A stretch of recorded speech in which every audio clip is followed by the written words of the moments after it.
Welcome back. We're on part 2 of episode 86, and it's time to talk some hot tags. We got a couple. I think I have 6 down here. A lot of them are really depressing. It's kind of a shame. So before we get into the depressing kind of stuff, let's go into some that aren't really that horrible. Bret Hart's daughter, Alexandra Hart, otherwise known as Beans Hart. The hell? They're Canadian. They have weird names. See, now I know where the Natalia gimmick came from. Braden, any thoughts on the nickname of Beans Hart?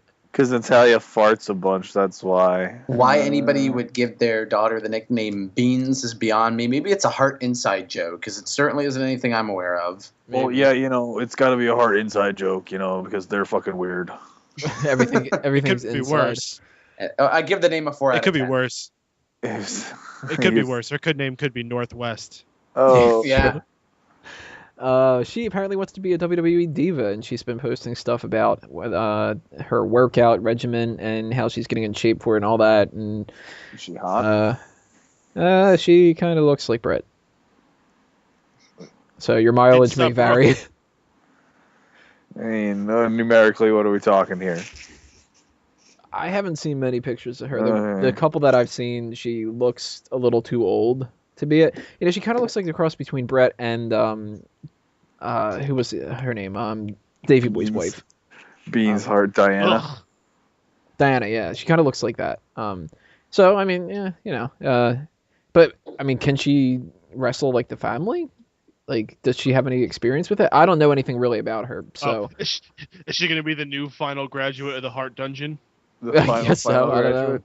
People are already talking though. They're like, well, what if we had some kind of a stable with Natalia and her and Charlotte? And it's like, do we need a stable of women, really? Yes. One of the IWC's favorite things to do are make stables. for Yeah, fantasy but I booking. mean, the It's divas stable. don't need a stable. No, but stables apparently are better for everything. So maybe it'll Stables save work and the. everything. Yes, Apparently, it might save the Divas division. You never know. Another one we have, WWE had announced that they had their cover artwork contest thing going on for 2K14, which, by the way, can we stop doing the fucking 2K stuff now when it doesn't save any extra fucking letters? Why can't it be WWE 2014? It's made It's a by brand. 2K14. Yeah, it's made by 2K Games. It's a brand. Yeah, 2K is a brand. I hate that. It just bothers me. I'm like surprised- WWE 13 was interesting. I liked that. They did that for every 2K game. They're like Yeah. any 2K sports game. Yeah, that's what they're treating it like. They'll get that NBA, same... 2K this, 2K that. It's because their name's that, and it's all 1,000 and 2K. So, what did they do in 1999? There wasn't one like that. Oh, they just called it 99. 1K. It would 1K. have been WWE 99 or WWE 2000. But what did 2K do back then? Was there even a 2K? Yeah, Were they they formed were on sports. January 1st, 2000? No, they weren't. They weren't going by that. I think they were still like visual concepts at that point in time. Yeah, they were doing 2K. There was, I think it was Yeah. Sports 2K and stuff like that. So what's going on with this fan art thing? It's the flip side, right? Yeah, Yes. because Rock's the main AK cover boy. AKA the side that I will be using. I'm just surprised the WWE isn't out in the forefront of making customizable covers. Like you could order the game with any cover you want. With the Chris Dace cover? The Chris Dace, well, any one of their superstar covers. man. In the jungle. And the beat goes on, man. The beat goes on. Somebody was mentioned, I think it was you, Peyton, on the Raw Rebound. I'm not Raw Rebound. We don't do Raw Rebound, the Raw post show.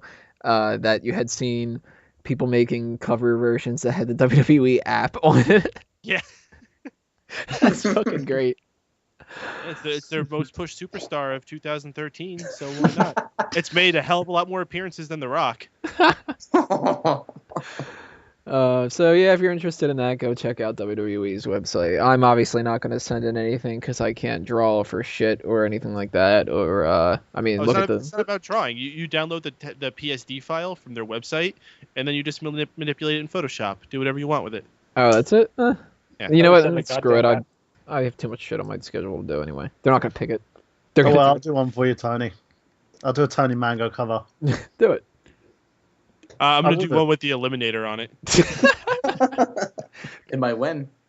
It's gonna be a tag team one, the Eliminator and the Eliminator's father that we saw on Raw. I'm trying to find the WWE app cover because I want to see if it's what they've done with it. Let's move on to another one. Alex Riley was teased to possibly replace Matt Striker. I don't know why Where? they haven't had him in On the fucking what? ring. What was Matt Striker doing that he's replacing him in? It's a backstage interviewer exclusively, which is a ridiculous use of Riley. Yeah, But, I don't get what he did to piss everybody off. He didn't accept a backstage ribbing from Cena. Apparently, that goes a long way with your career. Nah. What does everybody think about Riley in that kind of capacity? I'd have to see it. But he is. Wasted talent. It's a waste of talent. Mhm. 100%. I'd rather see him do that than to literally not exist in the company. Yeah, I'd rather him just get fired and go somewhere else. What? You know, I think it was them bringing up guys before they were actually ready to be brought up. You know, the NXT thing was a hastily, really looks like at this point, a hastily thrown together idea. You know, there was really only one guy that made it out of that, two guys that made it out of that, and still have relevant careers these days. Three, if you can. That's not true at all. There's a whole slew of guys out of the first season that have come out pretty well for themselves. But once you get past that, not so much. And there's the herd is thin. Well, we got Barrett, who is doing well. Brian is doing amazing.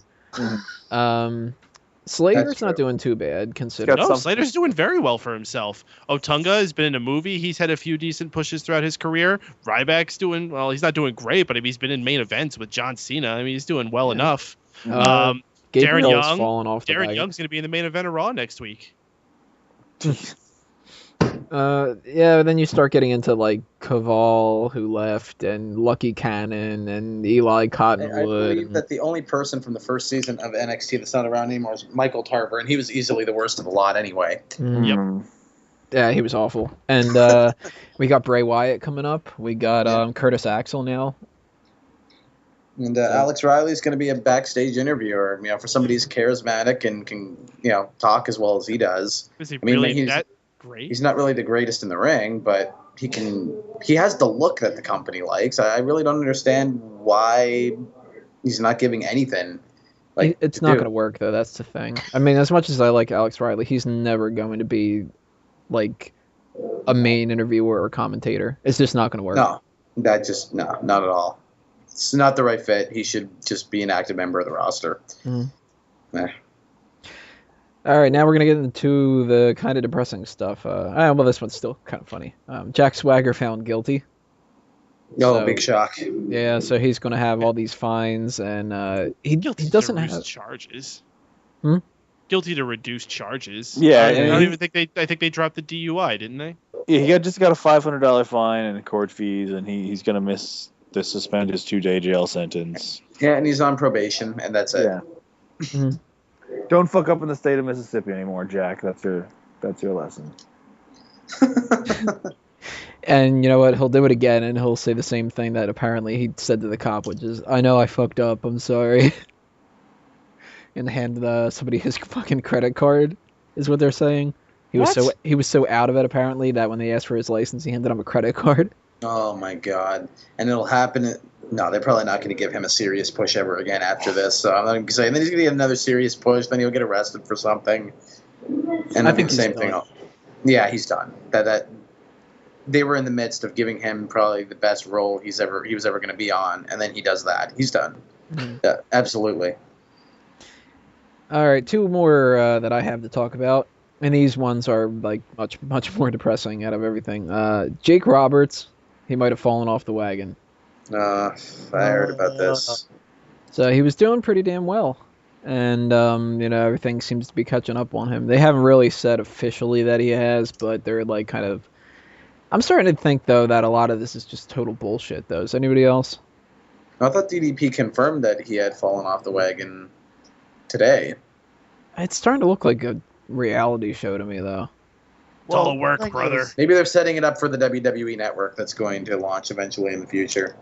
People don't get this, but I think DDP is using these guys to get his program over, and that's the problem, you know. And I understand that he is doing a lot of good for them. He is doing a lot of good for Hall and for Jake. So we can't confuse the negatives with the positives here. But what did you expect? You know, Hall's been out touring and doing his own thing, and Jake's probably been out to do that himself. And Jake's one of those guys that needs to be supervised. You can't, you know, sit around and just do not, you know, go off and do his own thing, because he's going to end up using again, and that's what happens. Anybody else have any? Well, I guess that whole Royal Rumble comeback is probably not going to happen now.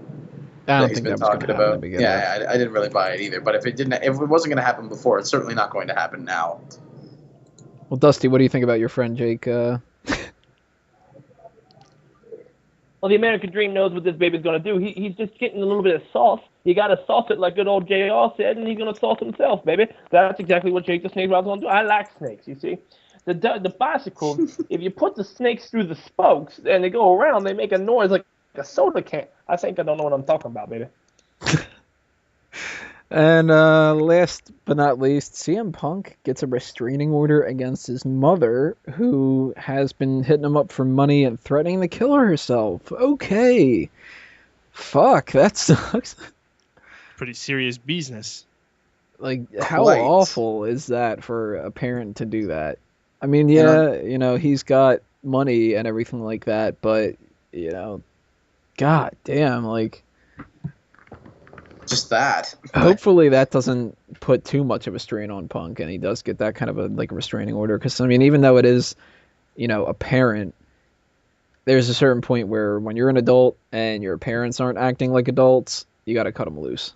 Well, he did that before when he was a kid. He's been very estranged from his mother and father anyway.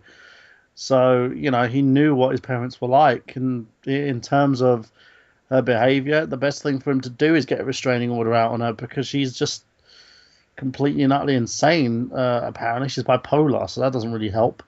In terms of his situation, just I don't know, for him the best thing for him to do is just move on from this and just keep rolling on. Any last thoughts, anyone? Yeah, I agree. I mean, we've been told that he hasn't really ever been on the same... He was never seen in the same light as his brother in terms of like how his parents treated him. He was always pretty well mistreated, and I would say mainly the more so came from his mom. So now it's no surprise that years later, after he's probably turned out to be somewhat the success, she's trying to mooch money off of him. And when he says it's not fair and doesn't give her any, well, she's going to say she's going to kill herself over her son not giving her his own money. Yeah, that's... I'd be getting a restraining order too. Let's just put it at that. And there's something called enough's enough. Alrighty, everybody. We have one more segment coming your way with part 3. Superstar scores Rob Van Dam.